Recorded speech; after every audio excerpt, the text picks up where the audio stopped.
nyaman. Di dalam kenyamanan saya menderita melihat orang begitu banyak susah, terutama dalam bidang hukum.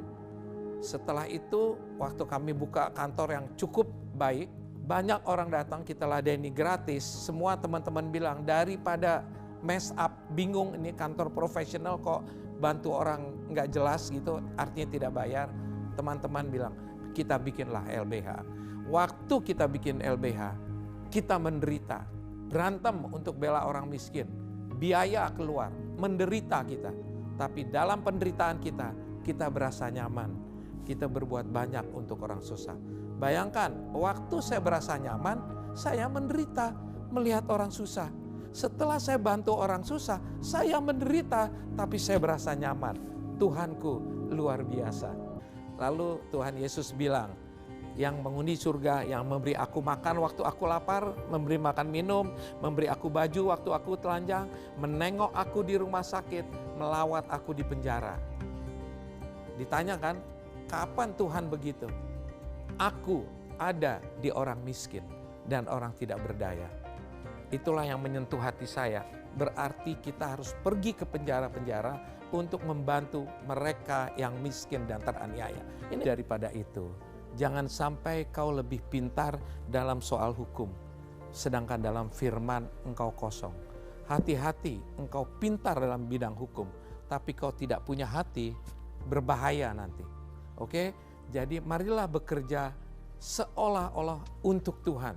Kalau orang kerja cari uang, cari ini, coba ikuti firman, cari dulu kerajaan surga dan kebenarannya, maka segalanya ditambahkan. Satu pesan saya untuk para pengacara, pergi ke pengadilan bukan cari menang, pergi ke pengadilan untuk menegakkan keadilan. Juga kepada polisi, juga kepada jaksa, juga kepada hakim. Jangan mau menang sendiri. Semua tugas kita adalah menegakkan keadilan. Belajar ilmu hukum, belajar firman juga. Apa perintah Tuhan? Damaikan orang. Jadilah juru damai supaya engkau dipanggil anak-anak Tuhan punya tempat di surga.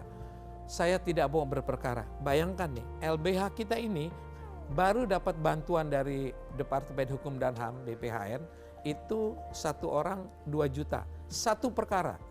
Jadi kalau ada orang kita bikin perkara, orang datang ribut, dapat nomor perkara, kita dapat uang. Hidup ini istilahnya ada bantuan dari perkara. Begitu ada perkara, kita dapat duit. Tapi Tuhan bilang apa? Berdamai kau, damaikan orang, mendamaikan orang. Tidak ada perkara, tidak dapat nomor perkara, tidak dapat duit dari BPHN. Kita rapat di sini, kita bilang, berkat kita bukan dari orang, bukan dari institusi, berkat kita dari Tuhan. Perintah Tuhan apa? Damaikan orang. Maka engkau menjadi anak-anak Tuhan, punya tempat di surga. Kita nih, mestinya dari muda mesti tahu, hidup kita tidak berhenti di kematian. Kematian adalah permulaan hidup yang sesungguhnya. Makanya saya berulang kali bilang, jangan kau tukar hidupmu yang sebentar ini dengan kejahatan, sehingga hidupmu yang panjang itu sia-sia. Hidup kita sekarang nih di dunia dibandingkan hidup nanti, it's just like a blink in the eyes.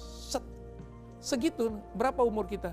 70-80 tahun, itu cuma sekejap. Setelah itu kau pertanggungjawabkan hidupmu. Bukan setelah umur 70 nih, dari muda saya sudah berpikir begitu.